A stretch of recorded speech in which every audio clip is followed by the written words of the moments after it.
സഹോദരന്മാർ കൊടുക്കുന്ന ഭക്ഷണം പോലും പള്ളിയിലേക്ക് എത്തിക്കുകയില്ല, അല്ലെങ്കിൽ ഭക്ഷണം നൽകുകയില്ല, ഭക്ഷണം നൽകാൻ സമ്മതിക്കുകയില്ല എന്ന ഉറച്ച പരിപാടിയുമായി അവരെ നീങ്ങിക്കൊണ്ടിരിക്കുകയാണ്. എങ്ങനെയെങ്കിലും കമ്മിറ്റി തായിരിക്കുക, അല്ലെങ്കിൽ ഈ കമ്മിറ്റിയെ ഉടച്ചു വാർത്തുകൊണ്ട് അതിൽ തബ്ലീഗ് ജമാഅത്ത് കയറിക്കൂടിക്കൊണ്ട് ഒരു വിദഈ പ്രസ്ഥാനത്തിന്റെ പള്ളിയാക്കി കേവലം ഏതാണ്ട് 1915 സ്ഥാപിതമായ ഈ മഹത്തായ മഹല്ല്, അല്ലെങ്കിൽ മഹത്തായ ഈ പള്ളി അന്നത്തെ പൂർവികന്മാർ കെട്ടിപ്പടുത്ത്, അതുപോലെ തന്നെ സമസ്തയുടെ ഏതാണ്ട് 1965 ഇത് രജിസ്ട്രേഷനായി മുന്നോട്ട് പോവുകയും അങ്ങനെ സമസ്തയിൽ 803 നമ്പറായിക്കൊണ്ട് തന്നെ ഈ മദ്രസ രജിസ്റ്റർ ചെയ്തുകൊണ്ടാണ് ഇവിടെ പഠനങ്ങൾ മുന്നോട്ട് പോകുന്നത്. അപ്പൊ ആ രീതിയിൽ പഠനങ്ങൾ മുന്നോട്ട് പോകുമ്പോൾ ഇവിടെ അവരിപ്പോ ഇവിടെ എന്ത് ചെയ്യുന്നത്, ഇവിടെ സഹോദരന്മാരോട് പറയുന്നത്, നിങ്ങൾ നിങ്ങളുടെ കുട്ടികളെ ഞങ്ങളെ തബ്ലീഗ് ജമാഅത്തിലേക്ക് അയക്കൂ. കാരണം ഇവിടെ ഞങ്ങൾ തബ്ലീഗ് ജമാഅത്തിൽ പങ്കെടുക്കുമ്പോൾ അവിടെ വിശദീകരിച്ചു കൊടുക്കുന്നത് ഇവിടെ 1 മുതൽ 7ാം ക്ലാസ് വരെ ഇവിടുത്തെ മദ്രസയിൽ എടുക്കുന്ന സിലബസ് ആണ്. ഞങ്ങൾ രാവിലെ ഓരോ വീട്ടിലും അല്ലെങ്കിൽ ഓരോ കടത്തിണ്ണയിലും പോയിക്കൊണ്ട് ഇവർക്ക് കൊടുക്കുന്ന അറിവ് അതാണ്. എത്രത്തോളം പോയി എന്ന് നിങ്ങൾ നോക്കണം. ഇവിടെ ഓരോരുത്തരും ഇങ്ങനെ പറഞ്ഞു പറ്റിച്ചുകൊണ്ട് തബ്ലീഗിലേക്ക് അവരെ ആകർഷിച്ചുകൊണ്ട് ഒരു തബ്ലീഗിസം വളർത്തുക എന്നതാണ് അവരുടെ ആകെ അജണ്ട. അപ്പൊ അതിനെ സമസ്ത ഏത് രീതിയിൽ അവനെ ഉപരോധിക്കുന്നു എന്നതാണ് ഇപ്പോഴത്തെ കാഴ്ചപ്പാട്. അതിനുവേണ്ടി ബഹുമാനപ്പെട്ട പണ്ഡിത മഹത്വത്തിൽ ഇവിടെയുണ്ട്. ഞാൻ എന്റെ വാക്കുകൾ ഈ വൈകിയതുകൊണ്ട് ഒരുപാട് പ്രസംഗിക്കാൻ എനിക്കുണ്ട്, എങ്കിലും ഒരുപാട് നീട്ടിക്കൊണ്ടുപോകുന്നില്ല. ഇൻഷാ അല്ലാഹ് ഞാൻ നിർത്തുകയാണ്, എന്റെ വാക്കുകൾ ഉപസംഹരിക്കുന്നു. അസ്സലാമു അലൈക്കും അൽഹംദുലില്ലാഹി റബ്ബിൽ ആലമീൻ. അടുത്തതായി ഈ പരിപാടി ഉദ്ഘാടനം ചെയ്യാൻ വേണ്ടി ബഹുമാനപ്പെട്ട ഉമർ മൗലവി നമ്മുടെ സംസ്ഥ മുഷാവറകത്തെ ക്ഷണിച്ചുകൊള്ളുന്നു. അസ്സലാമു അലൈക്കും.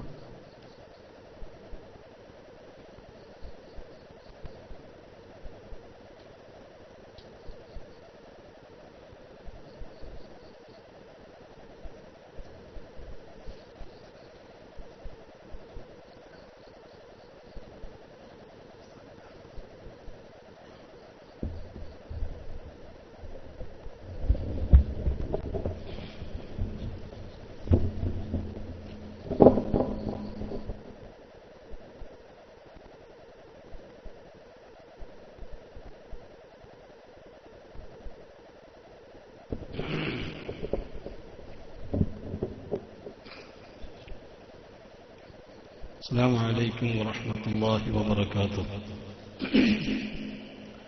الحمد لله نحمده ونستعينه ونؤمن به ونتوكل عليه ونعوذ بالله من شرور أنفسنا ومن سيئات أعمالنا. من يهد الله فلا مضل له ومن يضلله فلا هادي له. وأشهد أن لا إله إلا الله وحده لا شريك له. وأشهد أن سيدنا محمدا صلى الله عليه وسلم عبده ورسوله أرسله بالهدى ودين الحق ليظهره على الدين كله ولو كره المشركون. أما بعد فإن خير الحديث كتاب الله وخير الهدي هدي محمد صلى الله عليه وسلم وشر الأمور محدثاتها وكل محدثة بدعة وكل بدعة ضلالة. أعوذ بالله من الشيطان الرجيم. بسم الله الرحمن الرحيم. ومن يشاقق الرسول من بعد ما تبين له الهدى ويتبع غير سبيل المؤمنين نوله ما تولى ونصله جهنم وساءت مصيرا.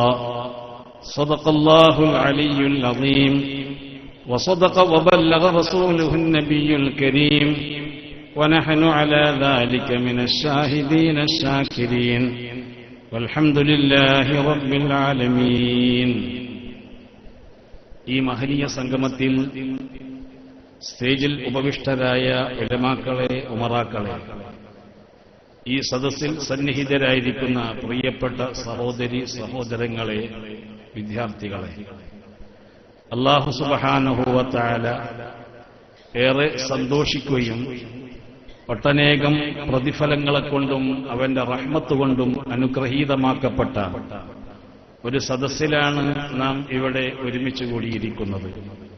അല്ലാഹു സുബ്ഹാനഹു വ തആല ഈ മഹൽ സംഗമത്തെ നമ്മിൽ നിന്ന് സ്വീകരിക്കുകയും സ്വാലിഹായ അമലായി ഖബൂൽ ചെയ്യുകയും ഇതിന്റെ പ്രതിഫലം നമുക്കേവർക്കും അല്ലാഹു നൽകി അനുഗ്രഹിക്കുകയും ചെയ്യുമാറാവട്ടെ.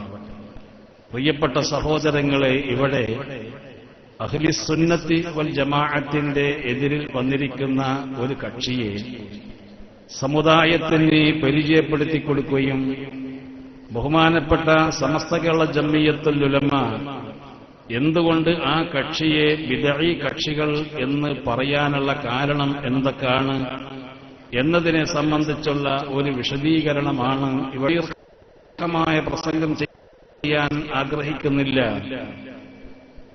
ഏതാനും ചില കാര്യങ്ങൾ നിങ്ങളുടെ ശ്രദ്ധയിൽപ്പെടുത്താനാണ് ഈ സന്ദർഭം ഞാൻ ഉപയോഗപ്പെടുത്തുന്നത്. പ്രിയപ്പെട്ട സഹോദരീ സഹോദരങ്ങളൊക്കെ മനസ്സിലാക്കേണ്ടുന്ന ഒരു പ്രധാനപ്പെട്ട വിഷയമാണ് നിങ്ങളുടെ മുമ്പിൽ ഞാൻ പങ്കുവെക്കുന്നത്. പ്രിയപ്പെട്ട സഹോദരങ്ങളെ, ഈ ഭൂമിയും ഈ ആകാശവും ലോകത്തുള്ള സർവ്വചരാചരങ്ങളെയും സൃഷ്ടിച്ചവൻ അല്ലാഹുവാണ്. അല്ലാഹുവിന്റെ കോടാനകോടി സൃഷ്ടികളിൽ വെച്ച് ഏറ്റവും ഉത്തമ സൃഷ്ടി മനുഷ്യരാണ്. അല്ലാഹു സുബ്ഹാനഹു വ തആല മനുഷ്യരെന്ന ഈ ഉത്തമ സൃഷ്ടിയെ സൃഷ്ടിച്ചതിന്റെ ലക്ഷ്യം ഏതാണ് എന്ന് നാം ഈ സന്ദർഭത്തിൽ ആദ്യമായി മനസ്സിലാക്കേണ്ടതുണ്ട്. അല്ലാഹു സുബ്ഹാനഹു വ തആല മനുഷ്യരായ നമ്മെ സൃഷ്ടിച്ചതിന്റെ ലക്ഷ്യം എന്താണ് എന്നതാണ് ഞാൻ നിങ്ങളെ ആദ്യമായി കേൾപ്പിക്കുന്നത്. വിശുദ്ധ ഖുർആനിൽ കൂടി അല്ലാഹു സുബ്ഹാനഹു വ തആല നമുക്കത് പരിചയപ്പെടുത്തി തരുന്നുണ്ട്. എങ്ങനെയാണത് പരിചയപ്പെടുത്തി തരുന്നതെന്നറിയുമോ? അല്ലാഹുവെ സംബന്ധിച്ച് പരിചയപ്പെടുത്തുന്ന ആ ഒരു രൂപത്തിലാണ് അല്ലാഹു നമുക്ക് ആ കാര്യം പരിചയപ്പെടുത്തി തരുന്നത്. ശുദ്ധ ഖുർആനിൽ അല്ലാഹു സുബ്ഹാനഹു വ തആല രണ്ട് തരം ആയത്തുകളാണ് ഇറക്കിയിട്ടുള്ളത്. ഒന്ന് മക്കിയായ ആയത്തുകൾ, മറ്റൊന്ന് മദനിയായ ആയത്തുകൾ. മക്കിയായ ആയത്തുകൾ എന്ന് പറഞ്ഞാൽ നബി സല്ലല്ലാഹു അലൈഹി വസല്ലമ തങ്ങൾ മക്കയിൽ നിന്ന് മദീനയിലേക്ക് ഹിജറ പോകുന്നതിന്റെ മുമ്പ് അവതരിച്ച ആയത്തുകൾക്കാണ് മക്കിയായ ആയത്തുകൾ എന്ന് പറയുന്നത്. മദനിയായ ആയത്തുകൾ എന്നാൽ നബി സല്ലല്ലാഹു അലൈഹി വസല്ലമ തങ്ങൾ വിശുദ്ധ മദീനയിലേക്ക് ഹിജറ പോയതിന്റെ ശേഷം ഇറങ്ങിയിരിക്കുന്ന ആയത്തുകൾക്കാണ് മദനിയായ ആയത്തുകൾ എന്ന് പറയുന്നത്. എന്നാൽ ഒന്നിവിടെ ശ്രദ്ധിക്കൂ നിങ്ങൾ. മക്കിയായ ആയത്തുകളിൽ അല്ലാഹു സുബ്ഹാനഹു വ തആല പരാമർശിക്കപ്പെട്ട വിഷയം വിശ്വാസപരമായ കാര്യങ്ങളെ സംബന്ധിച്ചാണ്. വിശ്വാസപരമായ കാര്യങ്ങൾ എന്ന് പറഞ്ഞാൽ ഈമാൻ കാര്യം. ഈമാൻ കാര്യത്തിൽ വെച്ച് ഒന്നാമത്തത് അല്ലാഹുവെ കൊണ്ട് വിശ്വസിക്കലാണല്ലോ. ഈ അല്ലാഹുവിനെ കൊണ്ട് എങ്ങനെ വിശ്വസിക്കണം, അല്ലാഹു ആരാണ് എന്നൊക്കെ പരിചയപ്പെടുത്താൻ വേണ്ടി ധാരാളം മക്കിയായ ആയത്തുകളെ അല്ലാഹു വിശുദ്ധ ഖുർആനിൽ ഉപയോഗിച്ചിട്ടുണ്ട്. ഇനി പറയുന്നു, ശ്രദ്ധിക്കൂ. അല്ലാഹു സുബ്ഹാനഹു വ തആല ആരാണെന്ന് നമുക്ക് പരിചയപ്പെടുത്താൻ വേണ്ടി അല്ലാഹുവിന്റെ വിശേഷണങ്ങൾ പറഞ്ഞുകൊണ്ടാണ് പരിചയപ്പെടുത്തുന്നത്. അല്ലാഹുവിന്റെ വിശേഷണങ്ങൾ കൊണ്ട് പരിചയപ്പെടുത്തുമ്പോൾ അല്ലാഹുവിന്റെ ആദ്യത്തെ വിശേഷണമായിട്ട് പറയുന്നത് അല്ലാഹു സൃഷ്ടാവാണെന്നാണ്. തൊട്ടടുത്ത് രണ്ടാമതായിട്ട് പറയുന്നത് അല്ലാഹു സത്യത്തിലേക്ക് നേർവഴി ആക്കുന്നവനാണ്, അഥവാ ഹിദായത്താക്കുന്നവനാണ് എന്നതാണ് അല്ലാഹുവിന്റെ രണ്ടാമത്തെ വിശേഷണമായിട്ട് ഖുർആനിൽ ഉപയോഗിച്ചിരിക്കുന്നത്. ഒരുപാട് ആയത്തുകളിൽ അങ്ങനെ ഉപയോഗിച്ചിട്ടുണ്ട് എന്ന് ഖുർആനിനെ സംബന്ധിച്ച് അഗാധമായി മനസ്സിലാക്കിയിരിക്കുന്ന മഹത്തുക്കൾ അവരുടെ വ്യാഖ്യാന ഗ്രന്ഥങ്ങളിൽ നമുക്ക് പറഞ്ഞു തരുന്നുണ്ട്. ബഹുമാനപ്പെട്ട ഇമാം റാസി റളിയല്ലാഹു അൻഹു ഒരിക്കൽ ഒരിടത്ത് ഇങ്ങനെ പറയുകയുണ്ടായി, ഇഅ്ലം അന്നൽ ഇസ്തിദ്ലാല അലാ വുജൂദി സ്വാനിഇ ബിൽ ഖൽഖി അവ്വലൻ ثم بالഹിദായത്തി സാനിയൻ ആദത്തും മുത്തരിദത്തും ഫിൽ ഖുർആൻ എന്ന മഹാനായ ഇമാം റാസി റളിയല്ലാഹു അൻഹു പറഞ്ഞിട്ടുണ്ട്. എന്ന് പറഞ്ഞാൽ അല്ലാഹു സുബ്ഹാനഹു വ തആല ഉണ്ട് എന്ന് പറയാൻ ലക്ഷ്യങ്ങൾ പറയുന്ന കൂട്ടത്തിൽ അള്ളാഹുവെ പരിചയപ്പെടുത്തുമ്പോൾ അള്ളാഹുവിന്റെ ആദ്യത്തെ വിശേഷണമായിട്ട് പറയുന്നത് അള്ളാഹു സൃഷ്ടാവാണെന്നാണ്. രണ്ടാമതായിട്ട് പറയുന്ന വിശേഷണം അള്ളാഹു നേർവഴിയിലാക്കുന്നവൻ എന്ന വിശേഷണമാണ്. ഇങ്ങനെ അള്ളാഹുവിന്റെ ആദ്യത്തെ വിശേഷണമായിട്ട് സൃഷ്ടാവിനെ പറയുകയും തൊട്ടടുത്ത് തന്നെ നേർവഴിയിലാക്കുന്നവൻ എന്ന വിശേഷണവും അല്ലാഹു തആല ഖുർആനിൽ കൂടി നമുക്ക് പറഞ്ഞു തരുന്നതിന്റെ ഉദ്ദേശം അല്ലാഹു സുബ്ഹാനഹു വ തആല നമുക്കൊരു കാര്യം പഠിപ്പിച്ചു തരികയാണ്.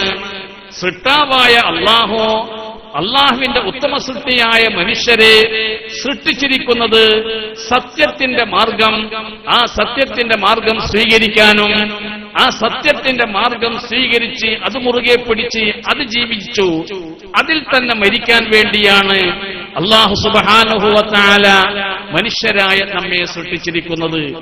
ഞാൻ ഈ പറഞ്ഞതിൽ നിന്ന് ആകെ മനസ്സിലാക്കുന്നത് അല്ലാഹു സുബ്ഹാനഹു വ തആലയുടെ ഉത്തമ സൃഷ്ടിയായ മനുഷ്യരായ നമ്മെ അല്ലാഹു സൃഷ്ടിച്ചിരിക്കുന്നത് നാം ഹിദായത്ത് എന്ന സത്യസരണി എന്ന മുസ്തഖീമായ മാർഗം എന്ന് പറയുന്ന ആ മാർഗം അവലംബിക്കാനും ആ മാർഗം സ്വീകരിക്കാൻ വേണ്ടിയാണ് അല്ലാഹു മനുഷ്യരായ നമ്മെ സൃഷ്ടിച്ചിരിക്കുന്നത്.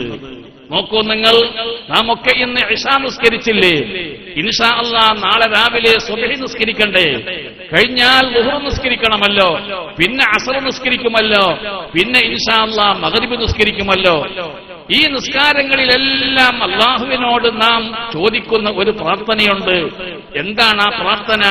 അല്ലാഹുവേ, ഞങ്ങളെ നീ ഹിദായത്തിലാക്കണമേ, ഞങ്ങളെ നീ നേർവഴിയിലാക്കണമേ എന്നതാണ് നാം ചെയ്യുന്ന പ്രാർത്ഥന. അപ്പോൾ മനുഷ്യരായ നമ്മുടെ ലക്ഷ്യം ഹിദായത്താണ്. ഇനി നിങ്ങൾ ശ്രദ്ധിക്കൂ, അല്ലാഹു സുബ്ഹാനഹു വ തആല ഹിദായത്ത് എന്ന ലക്ഷ്യ സാക്ഷാത്കാരത്തിന് വേണ്ടിയാണ് നമ്മെ സൃഷ്ടിച്ചിട്ടുള്ളത്. അങ്ങനെയുള്ള നമുക്ക് ഹിദായത്തിന്റെ മാർഗം അല്ലാഹു തന്നെ സംവിധാനിച്ചു. അല്ലാഹു തന്നെ ഈ ഹിദായത്തിന്റെ മാർഗം സംവിധാനിച്ചു. അങ്ങനെ അല്ലാഹു തആല തന്നെ സംവിധാനിച്ചിരിക്കുന്ന ഈ ഹിദായത്തിന്റെ മാർഗത്തെ ഈ ലോകത്തിന് പഠിപ്പിച്ചു കൊടുക്കാൻ അല്ലാഹു സുബ്ഹാനഹു വ തആല പ്രവാചകന്മാരെ തിരഞ്ഞെടുത്തു. ആ പ്രവാചകന്മാരെ അല്ലാഹു തആല തിരഞ്ഞെടുത്തു എന്നത് തന്നെയാണ് വിശുദ്ധ ഖുർആൻ പറയുന്നത്. അല്ലാഹു യസ്തഫീ മിനൽ മലായികതി റുസുല വമിനൻ നാസ്. അല്ലാഹു സുബ്ഹാനഹു വ തആല പറയുന്നു, അല്ലാഹു സുബ്ഹാനഹു വ തആല മനുഷ്യരിൽ നിന്ന് പ്രവാചകന്മാരെ തിരഞ്ഞെടുക്കുന്നു എന്ന് പറയുന്നു. ഈ പ്രവാചകന്മാരെ അല്ലാഹു തിരഞ്ഞെടുക്കുമ്പോൾ ആ പ്രവാചകന്മാർക്ക് പ്രത്യേകമായ സവിശേഷതകൾ വേണം. ആ സവിശേഷതകളോട് കൂടിയാണ് അല്ലാഹു സുബ്ഹാനഹു വ തആല പ്രവാചകന്മാരെ തിരഞ്ഞെടുക്കുന്നത്. ആ കൂട്ടത്തിൽ അല്ലാഹു സുബ്ഹാനഹു വ തആല പ്രവാചകന്മാർക്ക് നൽകുന്ന ചില പ്രത്യേകതകളും ചില പ്രത്യേക സവിശേഷതകളുമുണ്ട്. ആ സവിശേഷതകളിൽ വളരെ പ്രധാനപ്പെട്ട സവിശേഷത എന്താണെന്നറിയുമോ? അല്ലാഹുവിന്റെ പ്രവാചകന്മാർ മഅസൂമീങ്ങളാണ്. അല്ലാഹുവിന്റെ പ്രവാചകന്മാരിൽ നിന്ന് ഒരു പാപവും വരാൻ പാടില്ലാത്ത വിധത്തിൽ അല്ലാഹു അവരെ സംരക്ഷിച്ചിരിക്കുന്നു. ഇത് പ്രവാചകന്മാർക്കുള്ള ഒരു പ്രത്യേക സവിശേഷതയാണ്. അല്ലാഹുവിന്റെ അമ്പിയാക്കന്മാരിൽ നിന്ന് ഒരിക്കലും തന്നെ ഒരു പാപവും സംഭവിക്കുകയില്ല. എത്രത്തോളം എന്നാൽ ബഹുമാനപ്പെട്ട ഇബ്നു ഹജറുൽ ഹൈതമി റളിയല്ലാഹു അൻഹു എന്ന് പറയുന്ന മഹാനായ ഒരു പണ്ഡിതനെ നിങ്ങൾ ഒരുപക്ഷേ കേട്ടിരിക്കും. ആ ഇബ്നുൽ ഹജറുൽ ഹൈതമി റളിയല്ലാഹു അൻഹുവിന്റെ തുഹ്ഫത്തുൽ മുഹ്താജ് എന്ന് പറയുന്ന ഒരു കിതാബുണ്ട്. ആ കിതാബ് 10 വാള്യം അടങ്ങിയിരിക്കുന്ന ഒരു ബൃഹത്തായ ഒരു കിതാബാണ്. ആ കിതാബിന്റെ ആദ്യത്തെ വാള്യത്തിൽ തന്നെ അല്ലാഹുവിന്റെ പ്രവാചകന്മാരെ പരിചയപ്പെടുത്തിക്കൊണ്ട് പറയുന്നിടത്ത് പ്രവാചകന്മാരുടെ വിശേഷണങ്ങൾ എണ്ണി പറയുന്നുണ്ട്. ആ പറയുന്ന കൂട്ടത്തിൽ എണ്ണി പറഞ്ഞിരിക്കുന്ന ഒരു പ്രത്യേകത, മഅസൂമുൻ, അല്ലാഹുവിന്റെ പ്രവാചകന്മാർ പാപസുരക്ഷിതരാണ്. എത്രത്തോളം എന്നാൽ വലൗ സഗീറൻ, അത് ചെറിയ ദോഷമായിരുന്നാലും ശരി, വലൗ സഹ്വൻ, മറന്നുകൊണ്ടായിരുന്നാലും ശരി, ഖബിലൻ നുബുവ്വത്തി, നുബുവ്വത്തെന്ന പ്രവാചകത്വം എന്ന പദവി കിട്ടുന്നതിന്റെ മുമ്പായിരുന്നാലും ശരി, അള്ളാഹുവിന്റെ പ്രവാചകന്മാരിൽ നിന്ന് ഒരിക്കലും തന്നെ ഒരു പാപമോ ഒരു വീഴ്ചയോ ഒരു മറന്നുകൊണ്ടുള്ള വീഴ്ചയോ എന്തെങ്കിലും അനാവശ്യങ്ങളോ അള്ളാഹുവിന്റെ പ്രവാചകന്മാരിൽ നിന്ന് മറന്നുപോയിട്ട് പോലും ചെയ്യാൻ പറ്റാത്ത വിധത്തിൽ അള്ളാഹു അവരെ ഇസ്മത്ത് നൽകി സംരക്ഷിക്കപ്പെട്ടവരാണ് എന്ന് ബഹുമാനപ്പെട്ട ഇസ്ലാമിന്റെ ആധികാരിക മതഗ്രന്ഥങ്ങളിൽ മഹാപണ്ഡിതന്മാർ അവരുടെ കിതാബുകൾ രേഖപ്പെടുത്തിയത് ഇന്നും മായാതെ മങ്ങാതെ കിടക്കുന്നുണ്ട്. പ്രിയപ്പെട്ടവരെ, അങ്ങനെ അല്ലാഹു സുബ്ഹാനഹു വ തആല പാപസുരക്ഷിതം കൊണ്ട് പ്രത്യേക സവിശേഷതകൾ നൽകിയ മഹത്തുക്കളാണ് അല്ലാഹുവിന്റെ പ്രവാചകന്മാർ. ആ പ്രവാചകന്മാരുടെ കൂട്ടത്തിൽ മഹാനായ അഷ്റഫുൽ ഖൽഖ് മുഹമ്മദുർ റസൂലുള്ളാഹി സ്വല്ലല്ലാഹു അലൈഹി വസല്ലമ തങ്ങൾക്ക് ഈ വിധത്തിലുള്ള സർവ്വവിധ സവിശേഷതകളും അല്ലാഹു നൽകുകയും ആ സവിശേഷതകളോടുകൂടി മഹാനായ നബി സല്ലല്ലാഹു അലൈഹി വസല്ലമ തങ്ങൾ ഈ ലോകത്ത് പ്രവാചകനായി നിയോഗിക്കപ്പെടുകയും ആ പ്രവാചക തിരുമേനി സല്ലല്ലാഹു അലൈഹി വസല്ലമ തങ്ങൾ 40 വയസ്സ് മുതൽ അവിടുന്ന് അള്ളാഹുവിന്റെ വിശുദ്ധ ഇസ്ലാമിനെ പ്രചരിപ്പിക്കുകയും ആ പ്രചരണത്തിന്റെ ഭാഗമായി 1,00,000-ൽ പരം വരുന്ന സ്വഹാബത്തിനെ നബി സല്ലല്ലാഹു അലൈഹി വസല്ലമ തങ്ങൾ ഈ വിശുദ്ധമായ ഹിദായത്തിന്റെ മാർഗത്തിൽ അവരെ അണിനിരത്തുകയും അവരെ ഹിദായത്തിലേക്ക് കൈപിടിച്ച് ഉയർത്തുകയും അങ്ങനെ ബഹുമാനപ്പെട്ട സ്വഹാബത്തിനെ നബി സല്ലല്ലാഹു അലൈഹി വസല്ലമ തങ്ങൾ ഈ ഹിദായത്തിന്റെ മാർഗത്തിലേക്ക് കൈപിടിച്ച് ഉയർത്തിക്കൊണ്ടുവരികയും ചെയ്തു. അങ്ങനെയുള്ള ബഹുമാനപ്പെട്ട സ്വഹാബത്തിനെ നബി സല്ലല്ലാഹു അലൈഹി വസല്ലമ തങ്ങൾ വിശുദ്ധമായ ഇസ്ലാമിന്റെ ബാലപാഠങ്ങൾ മുതൽ അവസാനം വരെയുള്ള സർവ്വഭാഗങ്ങളും അവർക്ക് പഠിപ്പിച്ചു കൊടുക്കുകയും അവരെ പരിപൂർണമായി തസ്കിയത്ത് ചെയ്യുകയും അവരെ സംസ്കരിച്ച് സംശുദ്ധമാക്കുകയും ചെയ്തു. അങ്ങനെയുള്ള മഹത്തുക്കളാണ് ബഹുമാനപ്പെട്ട നബി സല്ലല്ലാഹു അലൈഹി വസല്ലമയുടെ പ്രവാചകന്മാർ. ആ സഹാബത്ത്, ആ സഹാബത്തിന്റെ വിശുദ്ധമായ മാർഗം, ആ സഹാബത്ത് വിശുദ്ധമായ മാർഗം സ്വീകരിക്കുകയും ആ മാർഗത്തിൽ അവർ അടിയുറച്ചു നിൽക്കുകയും അങ്ങനെ നബി സല്ലല്ലാഹു അലൈഹി വസല്ലമയിൽ നിന്ന് വിശുദ്ധ ഇസ്ലാമിനെ പഠിക്കുകയും അങ്ങനെ അതിൽ പരിപൂർണത പ്രാപിക്കുകയും ചെയ്ത മഹത്തുക്കളാണ് ബഹുമാനപ്പെട്ട സഹാബത്ത്. ആ സഹാബത്താണ് നബി സല്ലല്ലാഹു അലൈഹി വസല്ലമയിൽ നിന്ന് വിശുദ്ധ ഇസ്ലാമിനെ നേരിട്ട് പഠിക്കുകയും ചെയ്തിരിക്കുന്നത്. അങ്ങനെയുള്ള ബഹുമാനപ്പെട്ട സഹാബത്തിനെ നബി സല്ലല്ലാഹു അലൈഹി വസല്ലമ തങ്ങൾ ലോകത്തിന്റെ നാനാഭാഗങ്ങളിലേക്ക് അയക്കുകയും അങ്ങനെ ആ വിശുദ്ധമാക്കപ്പെട്ട ഇസ്ലാമിനെ ലോകത്തിന്റെ നാനാഭാഗങ്ങളിലേക്ക് പ്രചരിപ്പിക്കുന്നതിന്റെ ഭാഗമായി നമ്മുടെ കൊച്ചു കേരളത്തിലേക്കും ബഹുമാനപ്പെട്ട സഹാബത്ത് നബി സല്ലല്ലാഹു അലൈഹി വസല്ലമയിൽ നിന്ന് പഠിച്ചിരിക്കുന്ന ആ വിശ്വാസ ആചാരങ്ങളൊക്കെ ഈ സമൂഹത്തിന് പഠിപ്പിച്ചു കൊടുക്കുകയും ചെയ്തു. അങ്ങനെ നബി സല്ലല്ലാഹു അലൈഹി വസല്ലമയിൽ നിന്നും സ്വഹാബത്തിൽ നിന്നുമാണ് വിശുദ്ധമായ ഇസ്ലാം ദീൻ നമുക്ക് കിട്ടുന്നത്. അത് തന്നെയാണ് യഥാർത്ഥ മുസ്തഖീമായ മാർഗം, അത് തന്നെയാണ് ഹിദായത്തിന്റെ മാർഗം. ആ ഹിദായത്തിന്റെ മാർഗത്തിനാണ് സുന്നത്ത് ജമാഅത്ത് എന്ന് പറയുന്നത്.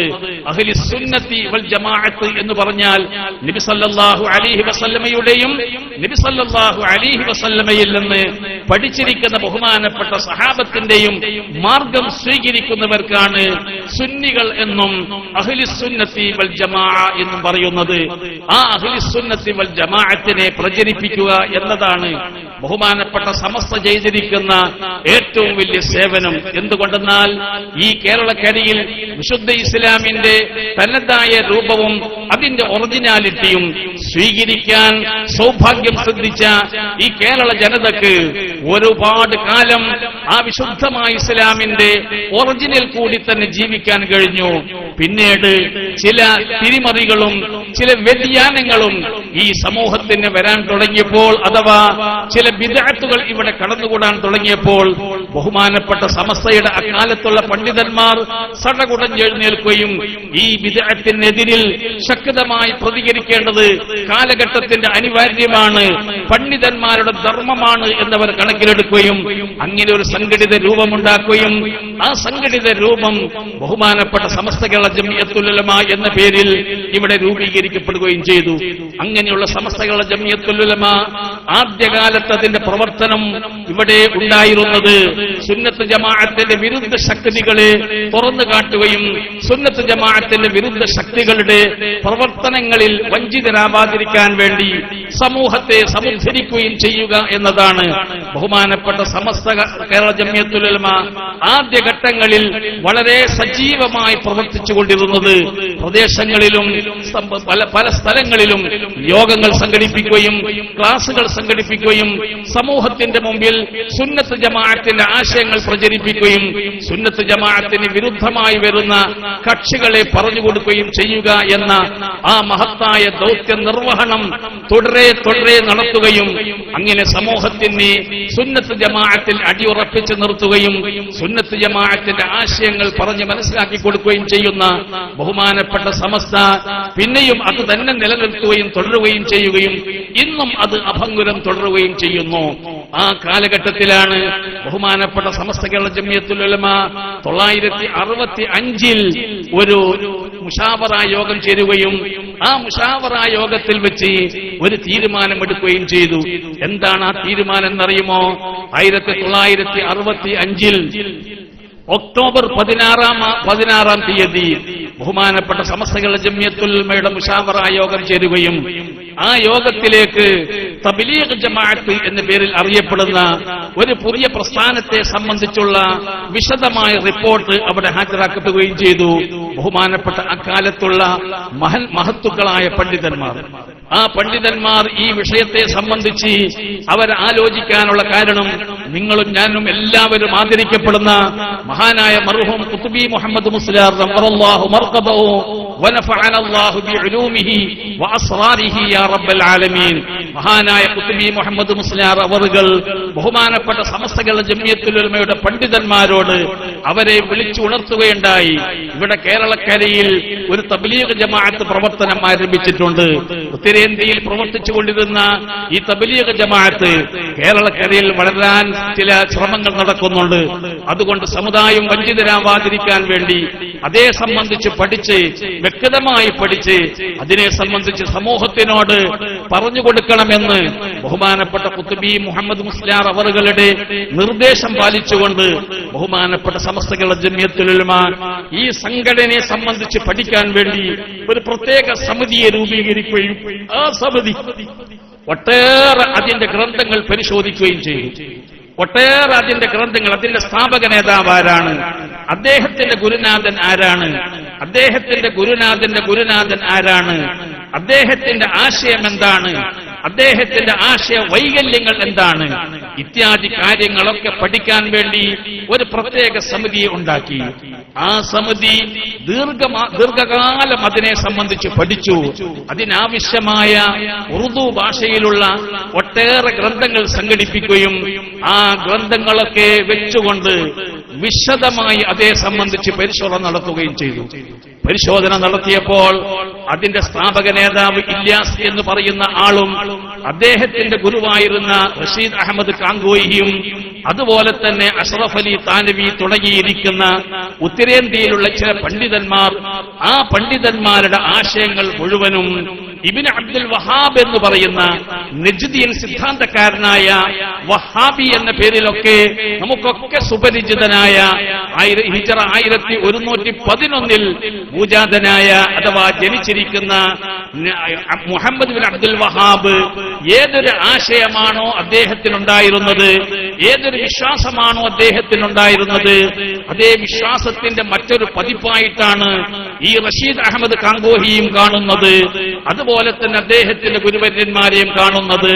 അതേ വിശ്വാസവും അതേ ആശയം ഉൾക്കൊണ്ടുകൊണ്ടാണ് ഈ തബ്ലീഗ് ജമാഅത്തിന്റെ സ്ഥാപകനായ ഇല്യാസിയിലും കാണപ്പെടുന്നത് എന്ന് അവരുടെ ഒക്കെ പുസ്തകങ്ങൾ ആധികാരികമായി പരിശോധിക്കുകയും ഉത്തരവാദപ്പെട്ടവരോട് ഇതിനെ സംബന്ധിച്ച് ഖണ്ഡിക്കാനും സംശയം ചോദിച്ച് അതിനെ സംബന്ധിച്ച് മനസ്സിലാക്കാൻ വേണ്ടി അവരോട് ബന്ധപ്പെടുകയും ചെയ്തിട്ട് അവസാനമായി ഇത് പൂർണ്ണമായി നജ്ദിയൻ സിദ്ധാന്തമായ മുഹമ്മദ് ബിൻ അബ്ദുൽ വഹാബിന്റെ വഹാബി സിദ്ധാന്തത്തിന്റെ ഒരു പകർപ്പാണെന്ന് പരിപൂർണമായി ഉറപ്പുവരുത്തുകയും അങ്ങനെ ബഹുമാനപ്പെട്ട സമസ്ത കേരള ജംഇയ്യത്തുൽ ഉലമ 1965 ബഹുമാനപ്പെട്ട സമസ്ത കേരള ജംഇയ്യത്തുൽ ഉലമയുടെ മുശാവറ യോഗം ഒക്ടോബർ 16 തീയതി സമുദായത്തിനോട് പറഞ്ഞു, തബ്ലീഗ് ജമാഅത്ത് എന്ന പേരിൽ അറിയപ്പെടുന്ന ഈ സംഘടന ബാഹ്യമായിട്ട് നിസ്കരിക്കാൻ വേണ്ടി പറയുന്നുണ്ട് എങ്കിലും ഇതിന്റെ സ്ഥാപക നേതാവായ മുഹമ്മദ് ബിൻ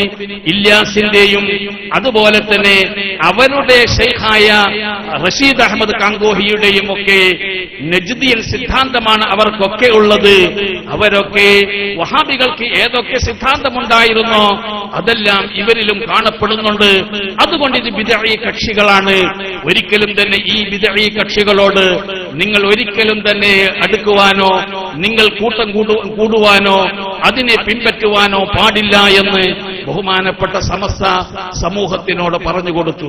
ഞാൻ പറയട്ടെ പ്രിയപ്പെട്ടവരെ, ഇങ്ങനെ പറഞ്ഞപ്പോൾ, ഇങ്ങനെ ഒരു ഫത്വ അല്ലെങ്കിൽ ഒരു തീരുമാനം സമസ്ത പുറപ്പെടുവിച്ചപ്പോൾ ചില പണ്ഡിതന്മാർ, കേരളത്തിലുള്ള ചില പണ്ഡിതന്മാർ, ദൈവബന്ധിൽ നിന്ന് ഹാസിലായി വന്നിരിക്കുന്ന ചില പണ്ഡിതന്മാർക്ക് അവർക്ക് ചില വിഷമമുണ്ടായപ്പോൾ അവർ ഇതിനെതിരിലുള്ള ഒരു സംഘടന തന്നെ രൂപീകരിക്കുകയുണ്ടായി. അഥവാ സമസ്തക്കെതിരിൽ ഒരു സംഘടന തന്നെ രൂപീകരിക്കുകയുണ്ടായി. അതിന്റെ പേര് അഖില കേരള ജംഇയ്യത്തുൽ ഉലമ എന്നാണ് ആ സംഘടനയുടെ പേര്. യഥാർത്ഥത്തിൽ പറയട്ടെ പ്രിയപ്പെട്ടവരെ, ആ അഖില കേരള ജംഇയ്യത്തുൽ ഉലമയും ഒരു മുശാവറ ഉണ്ടാക്കുകയും ആ മുശാവറ അവർ കൂടുകയും അങ്ങനെ ആ മുശാവറയിലും ഈ തബ്ലീഗ് ജമാഅത്തിനെ സംബന്ധിച്ച് പരിശോധിക്കാൻ വേണ്ടി ഒരു പ്രത്യേക സംഘത്തിനെ തന്നെ നിശ്ചയിച്ചു. കുറ്റിപ്പുറം അബ്ദുള്ള മുസ്ലിയാറെ പോലെയുള്ള ഏതാനും മഹാപണ്ഡിതന്മാരെ അവർ അതിനു വേണ്ടി നിയോഗിക്കുകയും ചെയ്തു. അങ്ങനെ ആ സമിതിയും ഈ തബ്ലീഗ് ജമാഅത്തിന്റെ പുസ്തകങ്ങളും തബ്ലീഗ് ജമാഅത്തിന്റെ ആശയങ്ങളും ഒക്കെ സവിസ്തരം പഠിച്ചതിന് ശേഷം അവർക്കും പറയാനുണ്ടായിരുന്നത് തബ്ലീഗ് ജമാഅത്ത് ബിദ്അത്തിന്റെ കക്ഷികളാണ് എന്ന് തന്നെയാണ്. യഥാർത്ഥത്തിൽ അഖില കേരള ജംഇയ്യത്തുൽ ഉലമ രൂപീകൃതമായത് തന്നെ സമസ്ത കേരള ജംഇയ്യത്തുൽ ഉലമ തബ്ലീഗ് ജമാഅത്തിനെ സംബന്ധിച്ച് ഒരു പ്രസ്താവന പുറപ്പെടുവിച്ചപ്പോൾ അതിൽ പ്രയാസം അനുഭവപ്പെട്ട പണ്ഡിതന്മാർ, കേരളത്തിലെ ചില പണ്ഡിതന്മാർ തന്നെയാണ് അതിനെതിരിൽ ഒരു സംഘടന തന്നെ രൂപീകരിച്ചത്. പക്ഷേ ആ സംഘടനയും പരിശോധിച്ചപ്പോൾ ഈ തബ്ലീഗ് ജമാഅത്ത് ബിദ്അത്തിന്റെ കക്ഷികൾ തന്നെയാണ് എന്ന് അവർക്കും ബോധ്യപ്പെടുകയും ബോധ്യപ്പെട്ടതുകൊണ്ട് തന്നെ അവർക്ക് ആ സംഘടനയുമായി മുന്നോട്ട് പോകാൻ സാധിച്ചില്ല. ആ സംഘടന പിരിച്ചുവിടാൻ പോലും ആളില്ലാത്ത വിധത്തിൽ അത് നാമാവശേഷമായി പോയിരിക്കുകയാണ്. ഇന്ന് അഖില കേരള ജംഇയ്യത്തുൽ ഉലമ എന്ന പേരിലുള്ള ഒരു സംഘടനയെ നമുക്ക് എവിടെയും കാണാൻ സാധിക്കുന്നില്ല. അതിന്റെ തലപ്പത്ത് ആദ്യ കാലഘട്ടത്തിൽ ഉണ്ടായിരുന്നത് കേരളത്തിലെ അറിയപ്പെട്ട മഹാപണ്ഡിതന്മാർ തന്നെയായിരുന്നു. പക്ഷേ അവർക്കും ഇത് ബോധ്യപ്പെടുകയും അവരും അതിൽ നിന്ന് പിൻവാങ്ങുകയും ചെയ്ത അവസ്ഥയാണ് നമുക്ക് കാണാൻ കഴിയുന്നത്. ബഹുമാനപ്പെട്ട സമസ്ത കേരള ജംഇയ്യത്തുൽ ഉലമ ഈ തബ്ലീഗ് ജമാഅത്തിനെ സംബന്ധിച്ച് എന്തുകൊണ്ട് പറഞ്ഞു എന്നതായിരിക്കും നിങ്ങൾക്കൊരു സംശയമുണ്ടാവുക. ഞാൻ പറയട്ടെ പ്രിയപ്പെട്ടവരെ, ഒറ്റവാക്കിൽ നിങ്ങളോട് ഞാൻ പറഞ്ഞു തരട്ടെ. നാമൊക്കെ അബ്ദുൽ വഹാബിന്റെ ആശയം, വഹാബി ആശയത്തെ നാം നഖശിഖാന്തം എതിർക്കുന്നു.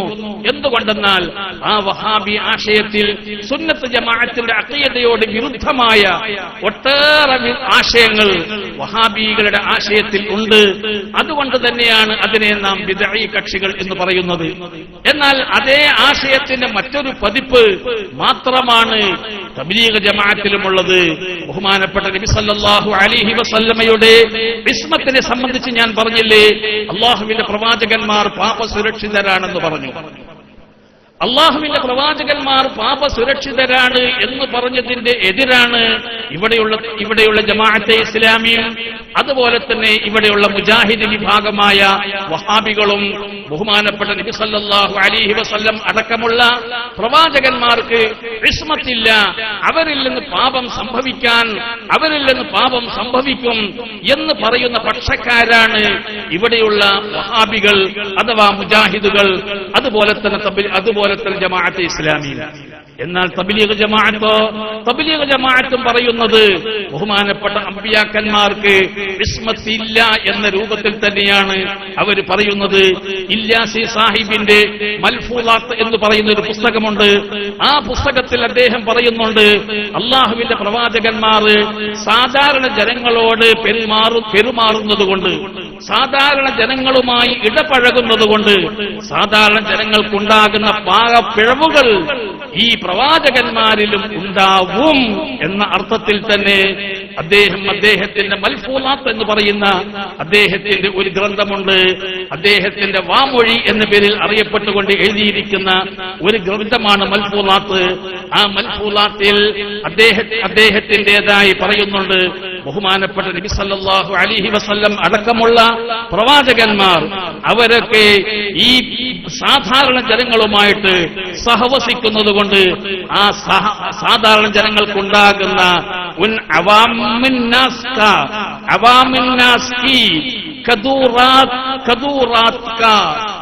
എന്ന് അവർ പ്രത്യേകം എടുത്തു പറഞ്ഞുകൊണ്ട് പറയുന്നു. സാധാരണ ജനങ്ങൾക്കുണ്ടാകുന്ന പാകപ്പിഴവുകൾ അള്ളാഹുവിന്റെ അമ്പിയാക്കന്മാർക്കും ഉണ്ടാവാം. എന്തുകൊണ്ട്? ഈ അമ്പിയാക്കന്മാർ സാധാരണ ജനങ്ങളോട് ഇടപഴകുന്നുണ്ട് എന്ന് പറഞ്ഞുകൊണ്ട് അള്ളാഹുവിന്റെ അമ്പിയാക്കന്മാരുടെ ഇസ്മത്തിൽ വരെ ചോദ്യം ചെയ്യാൻ വേണ്ടി മുന്നോട്ട് വന്ന ധാർഷ്ട്യം കാണിച്ചവരാണ് തബ്ലീഗ് ജമാഅത്തിന്റെ നേതാക്കൾ. ആ തബ്ലീഗ് ജമാഅത്തിന്റെ ഇല്യാസ് എന്ന് പറയുന്ന ഈ ആളുടെ ശൈഖായിരുന്ന റഷീദ് അഹമ്മദ് കാങ്കോഹിയും ഇതുപോലെയുള്ള ഒട്ടേറെ അബദ്ധ ജടിലങ്ങൾ പറഞ്ഞതായിട്ട് അദ്ദേഹത്തിന്റെ പുസ്തകങ്ങൾ ഫതാവ റഷീദിയ എന്ന് പറയുന്ന ഒരു പുസ്തകമുണ്ട്. ആ പുസ്തകത്തിൽ മൗലൂദ് കഴിക്കുന്നതിനെ സംബന്ധിച്ച് മാത്രമല്ല, മൗലൂദിന്റെ സദസ്സിൽ പോയി ഇരിക്കുന്നത് പോലും തന്നെ ബിദ്അത്തായിട്ട് എണ്ണിയതായിട്ട് കാണുന്നുണ്ട്.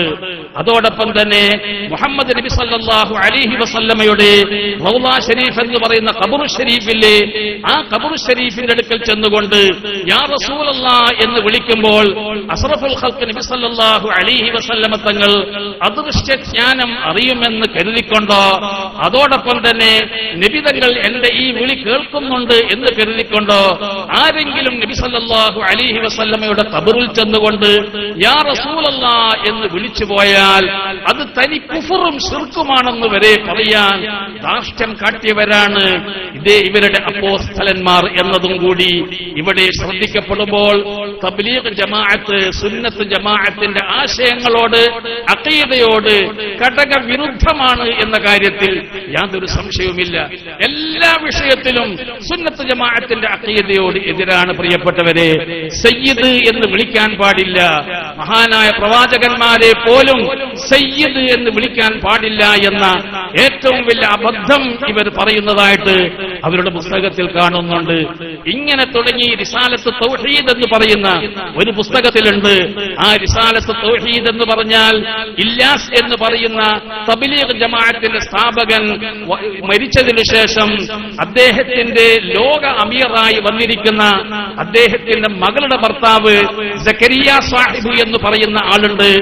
ആ ആളുടെ നിർദ്ദേശപ്രകാരം തഖ്വിയത്തുൽ ഈമാൻ എന്ന് പറയുന്ന ഇസ്മായിൽ ദഹ്ലവിയുടെ ഗ്രന്ഥത്തെ പരിവർത്തനം ചെയ്തുകൊണ്ട് റിസാലത്ത് തൗഹീദ് എന്ന് പറയുന്ന ഒരു കിതാബ് ഉണ്ടാക്കുകയും ആ റിസാലത്ത് തൗഹീദിൽ സുന്നത്ത് ജമാഅത്തിന് വിരുദ്ധമായ ഒട്ടേറെ പരാമർശങ്ങൾ ഉണ്ട്. ഈ പരാമർശങ്ങളെല്ലാം ബഹുമാനപ്പെട്ട പണ്ഡിതന്മാർ കാണുകയും നോക്കുകയും അതനുസരിച്ച് വ്യക്തമായി സമൂഹത്തിനോട് പറഞ്ഞു കൊടുത്തിട്ടുണ്ട്. ഇത് സുന്നത്ത് ജമാഅത്തിന് വിരുദ്ധമാണ്, ഇത് ബിദ്അഈ പ്രസ്ഥാനമാണെന്ന്. ഞാൻ ചുരുക്കുകയാണ് പ്രിയപ്പെട്ടവരെ. ഇതിന്റെ വിശദീകരണങ്ങളൊക്കെ വഴിയെ വരുന്നതുകൊണ്ട് ഞാൻ കൂടുതൽ നീട്ടി പറയാൻ ആഗ്രഹിക്കുന്നില്ല. ഞാൻ പറയട്ടെ പ്രിയപ്പെട്ട സഹോദരങ്ങളെ, ഇതൊരു വിമർശനമല്ല പറയുന്നത്. ഇവിടെ ഒരു വിമർശനമുള്ള ഒരു ഉദ്ദേശമല്ല നമുക്കുള്ളത്. നാം സത്യം മനസ്സിലാക്കണം. അല്ലാഹു സുബ്ഹാനഹു വ തആലയോട് നാം സദാ ചോദിച്ചുകൊണ്ടിരിക്കുന്നത് മുസ്തഖീമായ മാർഗത്തിൽ ഞങ്ങളെ നീ ഹിദായത്തിലാക്കേണമേ എന്നാണ്. ആ മുസ്തഖീമായ മാർഗം ഏതാണെന്ന് വിശുദ്ധ ഖുർആൻ തന്നെ നമുക്ക് പരിചയപ്പെടുത്തി തരുന്നുണ്ട്. സിറാത്തല്ലദീന അൻഅംത അലൈഹിം മിനൻ നബിയ്യീന വസ്സുദ്ദീഖീൻ വശുഹദാഇ വസ്സാലിഹീൻ. സാലിഹീങ്ങൾ, സുദ്ദീഖീങ്ങൾ, അല്ലാഹുവിന്റെ അമ്പിയാക്കന്മാർ, രക്തസാക്ഷികൾ, ഇങ്ങനെയുള്ള മഹത്തുക്കൾ നടന്നിരിക്കുന്ന വഴിയാണ് മുസ്തഖീമായ വഴി. ആ വഴിയാണ് ബഹുമാനപ്പെട്ട സുന്നത്ത് ജമാഅത്ത്. എന്തുകൊണ്ടെന്നാൽ ബഹുമാനപ്പെട്ട സഹാബത്ത് നബി സല്ലല്ലാഹു അലൈഹി വസല്ലമയെ യാ റസൂലല്ലാഹ് എന്ന് പറഞ്ഞിട്ടുണ്ട്. മുഹമ്മദ് മുസ്തഫ സല്ലല്ലാഹു അലൈഹി വസല്ലമ തങ്ങൾ വഫാത്തായതിന് ശേഷം ബഹുമാനപ്പെട്ട സഹാബത്ത് നബി സല്ലല്ലാഹു അലൈഹി വസല്ലമയുടെ ഖബർ ശരീഫിൽ ചെന്നുകൊണ്ട് മഴ തേടിക്കൊണ്ട് പ്രാർത്ഥിച്ചിട്ടുണ്ട്. ആ സന്ദർഭത്തിൽ റസൂലുള്ളാഹിനെ വിളിച്ചിട്ടുണ്ട്. നബി സല്ലല്ലാഹു അലൈഹി വസല്ലമയുടെ ഹയാത്ത് കാലത്ത് തന്നെ അഷ്റഫുൽ ഖൽഖ് റസൂലുള്ളാഹി സല്ലല്ലാഹു അലൈഹി വസല്ലമയോട് സ്വഹാബത്ത് മഴ തേടിയിട്ടുണ്ട്. അവിടെ ഇസ്തിഗാസ ചെയ്തിട്ടുണ്ട്, അവർ തവസ്സുൽ ചെയ്തിട്ടുണ്ട്. ഇതെല്ലാം ബഹുമാനപ്പെട്ട സ്വഹാബത്ത് നബി സല്ലല്ലാഹു അലൈഹി വസല്ലമയുടെ കാലഘട്ടത്തിൽ തന്നെ ചെയ്യുകയും നബി സല്ലല്ലാഹു അലൈഹി വസല്ലമ തങ്ങൾ അത് അംഗീകരിക്കുകയും ചെയ്തു. അഷ്റഫുൽ ഖൽഖ് സല്ലല്ലാഹു അലൈഹി വസല്ലമ തങ്ങൾ ഇടതേടിക്കൊണ്ട് പ്രാർത്ഥിച്ചിട്ടുണ്ട്, തവസ്സുൽ ചെയ്തിട്ടുണ്ട്. ഇങ്ങനെ തുടങ്ങി ഒട്ടേറെ സുന്നത്ത് ജമാഅത്തിന്റെ ആശയങ്ങൾ വ്യക്തമായി നമുക്ക് വ്യക്തമാക്കി തന്നിരിക്കുന്നു.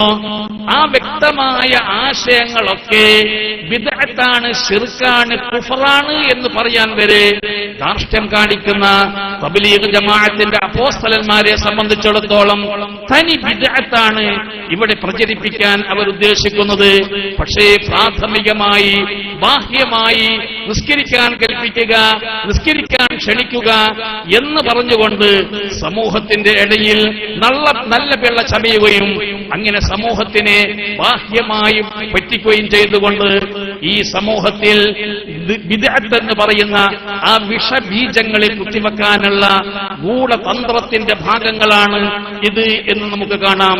എന്തുകൊണ്ട് ഈ ഇല്യാസയുടെ ശൈഖായ അദ്ദേഹത്തിന്റെ ഗുരുവായ റഷീദ് അഹമ്മദ് കാങ്കോഹി എന്ന് ഞാൻ പരിചയപ്പെടുത്തി തന്നിരിക്കുന്ന ആ ആള് നേരത്തെ പ്രതിപാദിക്കപ്പെട്ട മുഹമ്മദ് ബിൻ അബ്ദുൽ വഹാബിനെ സംബന്ധിച്ച് വളരെ വ്യക്തമായി പറയുന്നത്, മുഹമ്മദ് ബിൻ അബ്ദുൽ വഹാബിനെ എല്ലാവരും വഹാബി എന്ന് പറയുന്നുണ്ടെങ്കിലും അദ്ദേഹം വളരെ നല്ല മനുഷ്യനാണ്, അദ്ദേഹം ഹംബലി മദ്ഹബുകാരനാണെന്ന് പറഞ്ഞു കേൾക്കുന്നുണ്ട് എന്ന് പറഞ്ഞതിന് ശേഷം ബിദ്അത്തിന്റെയും ശിർക്കിന്റെയും എതിരിൽ പ്രവർത്തിച്ച ഒരു നല്ല മഹാനാണ് എന്ന് പറഞ്ഞുകൊണ്ട് ഈ പറയപ്പെട്ട അബ്ദുൽ വഹാബ് എന്ന് പറയുന്ന വഹാബി നേതാവിനെ വളരെ പ്രശംസിച്ച് പറയുന്നതായിട്ട് അവരുടെ പുസ്തകങ്ങൾ കാണുന്നുണ്ട്. ഇങ്ങനെ മുഹമ്മദ് അബ്ദുൽ വഹാബിന്റെ ആശയങ്ങളും സിദ്ധാന്തങ്ങളും സമൂഹത്തിനെ മറ്റൊരു വിധത്തിൽ പ്രചരിപ്പിക്കുക എന്ന ഗൂഢതന്ത്രത്തിന്റെ ഭാഗമാണ് ഒരു തബ്ലീഗ് ജമാഅത്ത് എന്ന ഒരു സംഘടനയ്ക്ക് തന്നെ രൂപം നൽകിയിട്ടുള്ളത്. ബാഹ്യമായി ഈ കാണുന്നതൊന്നും ഒരിക്കലും തന്നെ നാം വഞ്ചിതരായി പോകരുത്. അതുകൊണ്ട് തന്നെ ബഹുമാനപ്പെട്ട സമസ്ത കേരള ജംഇയ്യത്തുൽ ഉലമ വളരെ കൃത്യമായി ഇതുവരെ സമസ്ത കേരള ജംഇയ്യത്തുൽ ഉലമയുടെ ഈ തീരുമാനത്തെ ചോദ്യം ചെയ്യാൻ ഇന്നേ വരെ ഒരു മഖ്ലൂഖിനും സാധിച്ചിട്ടില്ല, ആർക്കും തന്നെ അത് ചോദ്യം ചെയ്യാൻ സാധിച്ചിട്ടുമില്ല. ഇന്ന് കേരള ജംഇയ്യത്ത് ബഹുമാനപ്പെട്ട സമസ്ത മാത്രമല്ല ഉത്തരേന്ത്യൻ പണ്ഡിതന്മാരും അതുപോലെ തന്നെ അറേബ്യൻ നാടുകളിലുള്ള പണ്ഡിതന്മാർ വരെ ഈ തബ്ലീഗ് ജമാഅത്തിനെ സംബന്ധിച്ച് സമൂഹത്തിന് ബോധ്യം നൽകിയിട്ടുണ്ട് എന്നതും കൂടി ഈ ഇവിടെ പ്രത്യേകം ഓർമ്മിപ്പിക്കപ്പെടുകയാണ്.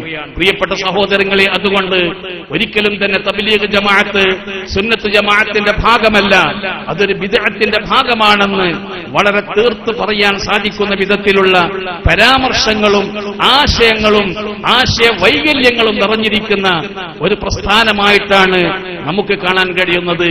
അങ്ങനെയുള്ള ആ പ്രസ്ഥാനത്തിന്റെ ബന്ധുക്കളോട് ഞങ്ങൾക്ക് വളരെ വിനയത്തോടുകൂടി പറയാനുള്ളത് ഒരു എതിർപ്പോ അല്ലെങ്കിൽ ഒരു വിമർശനമോ അല്ല. പ്രിയപ്പെട്ടവരെ, ബഹുമാനപ്പെട്ട സുന്നത്ത് ജമാഅത്തിന്റെ പണ്ഡിതന്മാർ, അള്ളാഹുവിന്റെ ഔലിയാക്കന്മാർ, നമുക്കൊക്കെ അറിയാമല്ലോ മഹാനായ ഖുത്ബിയെ സംബന്ധിച്ച് നമ്മുടെ മുൻഗാമികൾക്കൊക്കെ വളരെ നന്നായി അറിയുന്നവരാണല്ലോ.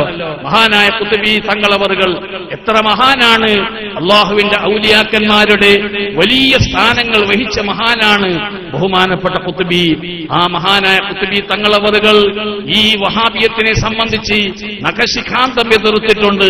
ബഹുമാനപ്പെട്ട ഷാലിയാത്തി എന്ന് പറയുന്ന മഹാപണ്ഡിതനല്ലേ, ആ മഹാനവറുകൾ ഈ തബ്ലീഗ് ജമാഅത്തിനെ സംബന്ധിച്ച് ഒരു പ്രത്യേക ലഘുകൃതി തന്നെ അദ്ദേഹം രചിച്ചിട്ടുണ്ട്. ഇങ്ങനെയുള്ള മഹാപണ്ഡിതന്മാരൊക്കെ ഈ സംഘടനയെ വളരെ കൃത്യമായി പഠിക്കുകയും സമൂഹത്തിന്റെ മുമ്പിൽ അത് വളരെ കൃത്യമായി പറഞ്ഞു കൊടുക്കുകയും ചെയ്തിട്ടുണ്ട്. ഇവിടെയുള്ള ബഹുഭൂരിപക്ഷം സത്യവിശ്വാസികളും അതിനെ തള്ളിപ്പറയുന്നുണ്ട്. ഒരിക്കലും തന്നെ അതിന്റെ പിന്നിൽ കൂടരുത്, അതിന്റെ പിന്നിൽ നിങ്ങൾ വഞ്ചിതരായി പോകരുത്. മഹത്തായ സമസ്ത കേരള ജംഇയ്യത്തുൽ ഉലമ ഇവിടെ ബഹുമാനപ്പെട്ട സുന്നത്ത് ജമാഅത്തിനെ സമൂഹത്തിന്റെ മുമ്പിൽ കൃത്യമായി പറഞ്ഞു തരുകയും ചെയ്തിട്ടുണ്ട്. അത് നാം മുറുകെ പിടിക്കുക. അതിൽ നിന്ന് നാം പിന്തിരിഞ്ഞു പോയാൽ വമൻ യുശാഖിഖിർ റസൂൽ മിൻ ബഅദി മാ തബയ്യന ലഹുൽ ഹുദാ വയത്തബി ഗൈറ സബീലിൽ മുഅ്മിനീൻ നുവല്ലിഹി മാ തവല്ലാ വനുസ്ലിഹി ജഹന്നം വസാഅത് മസീറാ. ശുദ്ധ ഖുർആനിൽ അല്ലാഹു സുബ്ഹാനഹു വ തആലയുടെ ശക്തമായ ഒരു മുന്നറിയിപ്പാണിത്.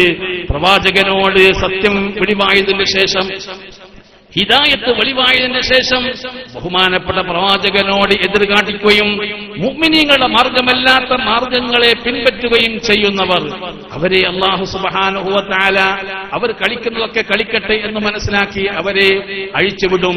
എന്നാൽ അവർ അവസാനം ചെന്നുപെടുന്നത് വനുസ്ലിഹി ജഹന്നം വസാഅത് മസീറാ, അവർ നരകത്തിലേക്ക് ചെന്ന് ചാടുന്ന വിധത്തിലായി പോകും അവരുടെ അന്ത്യഫലം എന്നുകൂടി അല്ലാഹു സുബ്ഹാനഹു വ തആല വിശുദ്ധ ഖുർആനിൽ മുന്നറിയിപ്പ് നൽകിയിരിക്കുകയാണ്. നാം മുഅ്മിനീങ്ങളുടെ മാർഗം സ്വീകരിക്കണം. ആ മുഅ്മിനീങ്ങൾ, സ്വാലിഹീങ്ങൾ, സാദാത്തുക്കൾ, അല്ലാഹുവിന്റെ ഔലിയാക്കൾ, അതാണ് യഥാർത്ഥമായ മാർഗം. നമുക്കറിയാമല്ലോ ഈ ബിദ്അത്തിന്റെ കക്ഷികൾക്ക് ആരെയാണ് ഇവിടെ കാട്ടാൻ കഴിയുന്നത്? ഏതൊരു വലിയനാണ് ഇവിടെ കാട്ടാൻ കഴിയുന്നത്? അല്ലാഹുവിന്റെ ഔലിയാക്കന്മാരുടെ മാർഗമാണ് ബഹുമാനപ്പെട്ട സുന്നത്ത് ജമാഅത്ത്. നമുക്കൊക്കെ സുപരിചിതമാണല്ലോ. ഖുത്ബി ഉസ്താദാവട്ടെ, കണ്ണിയത്ത് ഉസ്താദാവട്ടെ തുടങ്ങി ആ ശൃംഖല പരിശോധിച്ചു നോക്കിയാൽ അഷ്റഫുൽ ഖൽഖ് മുഹമ്മദുർ റസൂലുള്ളാഹി സ്വല്ലല്ലാഹു അലൈഹി വസല്ലമയിലേക്ക് ചെന്നുമുട്ടുമ്പോൾ ഒട്ടേറെ ഔലിയാക്കന്മാരുടെ ഒരു നീണ്ട പരമ്പരയാണ് നമുക്ക് കാണാൻ കഴിയുന്നത്. ആ നീണ്ട പരമ്പരയല്ലേ ഹക്കിന്റെ മാർഗം എന്ന് എത്ര സ്പഷ്ടമായി നമുക്ക് മനസ്സിലാക്കാൻ കഴിയുന്ന ഒരു പച്ചയായ യാഥാർത്ഥ്യമാണ് പ്രിയപ്പെട്ടവരെ. അതുകൊണ്ട് ആ മാർഗത്തെ സ്വീകരിച്ചുകൊണ്ട് ഇത്തരം വികല കക്ഷികളിൽ നിന്ന് മാറി നിന്നുകൊണ്ട് ഒരിക്കലും തന്നെ ഇതിനൊരു പിടിഭാഷയോ അല്ലെങ്കിൽ ഒരു വേണ്ടാത്ത ഒരു ഭാഷയോ നമുക്ക് ഇതിൽ ആവശ്യമില്ല. ഹക്കായ മാർഗം നമുക്ക് മനസ്സിലാക്കുമ്പോൾ ആ ഹക്കായ മാർഗത്തെ മുറുകെ പിടിച്ചുകൊണ്ട് ആ ഹക്കായ മാർഗത്തിൽ തന്നെ നാം ജീവിക്കണം. നബി സല്ലല്ലാഹു അലൈഹി വസല്ലമ തങ്ങൾ നമുക്ക് മുന്നറിയിപ്പ് നൽകിയിട്ടുണ്ട്. ബനി ഇസ്രായേൽ 72 കക്ഷികളായിട്ടുണ്ടെങ്കിൽ എന്റെ സമുദായത്തിൽ 73 കക്ഷികളായിട്ട് ഭിന്നിക്കും. ആ സന്ദർഭത്തിൽ ഏതാണ് രക്ഷപ്പെടുന്ന കക്ഷി എന്ന് ചോദിച്ചപ്പോൾ ബഹുമാനപ്പെട്ട നബി സല്ലല്ലാഹു അലൈഹി വസല്ലമ തങ്ങൾ കൃത്യമായ ഉത്തരം പറഞ്ഞിട്ടുണ്ട്. മാ അന അലൈഹി വസ്ഹാബി, ഞാനും എന്റെ സഹാബത്തും ഏതൊന്നിനെ സ്വീകരിച്ചുവോ അത് അംഗീകരിക്കുന്നവരാണ് രക്ഷപ്പെടുക എന്ന് തന്നെ നബി സല്ലല്ലാഹു അലൈഹി വസല്ലമ തങ്ങൾ നമുക്ക് പറഞ്ഞു തരികയും ചെയ്തിട്ടുണ്ട്. ആ ഒരു ലക്ഷ്യത്തിലേക്കാണ് നാം മുന്നേറേണ്ടത്. ആ ലക്ഷ്യത്തിലേക്കാണ് സമൂഹത്തെ നയിക്കാൻ സമസ്ത കേരള ജംഇയ്യത്തുൽ ഉലമ പ്രവർത്തിച്ചുകൊണ്ടിരിക്കുന്നത്. ആ സമസ്തയുടെ നീണ്ട ചരിത്രത്തിന്റെ ഭാഗമായിട്ട് ഒട്ടേറെ ബിദ്അത്ത് കക്ഷികളെ ഈ സമൂഹത്തിന്റെ മുമ്പിൽ തുറന്നു കാട്ടിക്കൊടുക്കുകയും ചെയ്തിട്ടുണ്ട്. ഒട്ടേറെ വ്യാജ തരീഖത്തുകളെ ഈ സമൂഹത്തിന്റെ മുമ്പിൽ തുറന്നു കാട്ടിക്കൊടുത്തിട്ടുണ്ട്.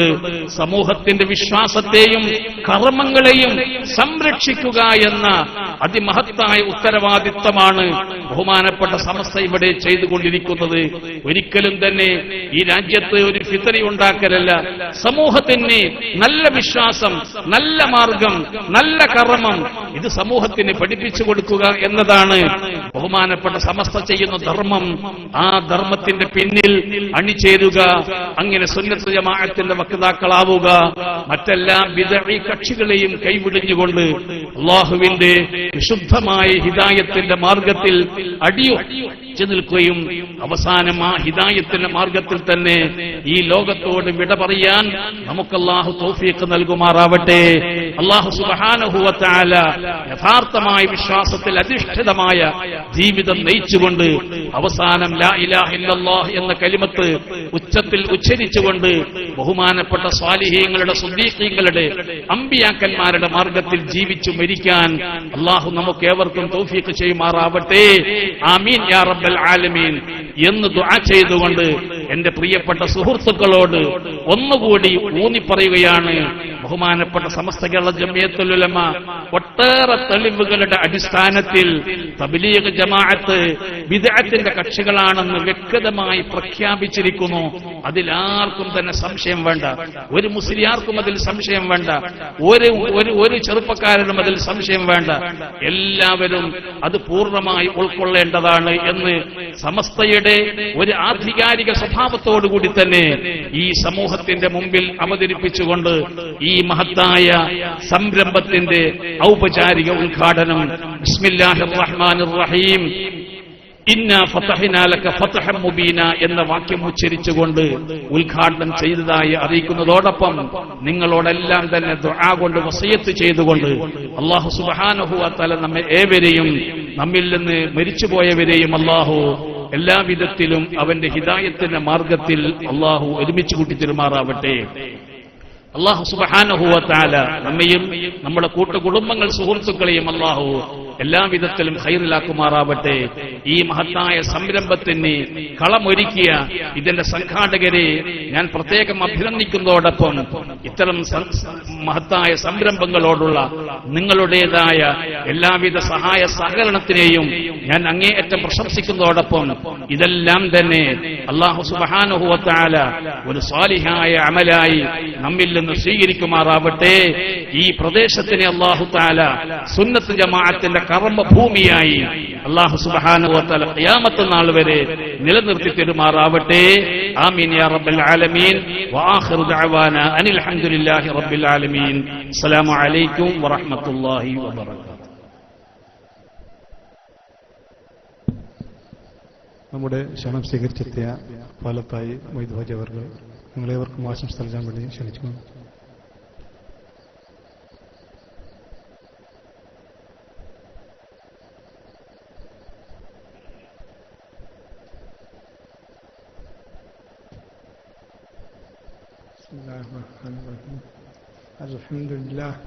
അൽഹംദുലില്ലാഹി റബ്ബിൽ ആലമീൻ വസ്സലാത്തു വസ്സലാമു അലാ റസൂലില്ലാഹി വഅലാ ആലിഹി വസഹ്ബിഹി അജ്മഈൻ. അമ്മാ ബഅദ്. ആദരണീയരായ ഉസ്താദുമാരെ, സ്റ്റേജിലും സദസ്സിലുമുള്ള പണ്ഡിതന്മാരെ, ഉമറാക്കളെ, അസ്സലാമു അലൈക്കും വറഹ്മത്തുള്ളാഹി വബറകാതുഹു. ഒരു നീണ്ട ആശംസാ പ്രസംഗം നടത്താൻ ഞാൻ ശക്തനല്ല. അത്രമാത്രം മുശാവറ മെമ്പറാവാനോ തങ്ങുക കഴിയുവാനല്ല എന്നുള്ളതാണ് ഞാൻ ആദ്യമായി നിങ്ങളോട് പറയുന്നത്. പക്ഷേ ഒന്ന് രണ്ട് കാര്യങ്ങൾ മാത്രം സമസ്ത കേരള ജമിയത്തുൽ ഉലമായുടെ തീരുമാനങ്ങളും സമസ്ത കേരള ജമിയത്തുൽ ഉലമായുടെ പ്രവർത്തനങ്ങളെല്ലാം ഇവിടെ ഉദ്ഘാടന പ്രസംഗത്തിൽ അവതരിപ്പിച്ചു. പക്ഷേ ഒരു കാര്യം നിങ്ങൾ മനസ്സിലാക്കണം, സമസ്ത എടുത്ത തീരുമാനത്തിൽ ഒരു നിലക്കും ഒരു മാറ്റവും വരുത്താൻ വഴിയില്ലാത്തത് എന്തുകൊണ്ടാണെന്ന് പ്രത്യേകിച്ച് ചിന്തിക്കുകയും മനസ്സിലാക്കുകയും വേണം. സമസ്ത കേരള ജമിയത്തുൽ ഉലമായുടെ നേതാക്കന്മാർ ആരായിരുന്നു? കണ്യത്ത് ഉസ്താദ് ആരായിരുന്നു? കോട്ടുമല അബൂബക്കർ മുസ്ലിയാർ ആരായിരുന്നു? ശൈഖുന ശംസുൽ ഉലമ ആരായിരുന്നു? എന്നുള്ള കാര്യങ്ങളൊക്കെ വളരെ വ്യക്തമായി മനസ്സിലാക്കിക്കൊണ്ട് സമസ്ത കേരള ജമിയത്തുൽ ഉലമയുടെ പിൻഗാമികളാവാൻ നമ്മളെല്ലാവരും ശ്രമിക്കണമെന്ന് ആദ്യമായി നിങ്ങളോട് ആവശ്യപ്പെടുകയാണ്. കണ്യത്ത് ഉസ്താദിനെ പറ്റി 2-3 ഉസ്താദിനെ പറ്റി കുറഞ്ഞ കാര്യങ്ങൾ മാത്രം ഞാൻ നിങ്ങളുടെ ശ്രദ്ധയിൽപ്പെടുത്താം.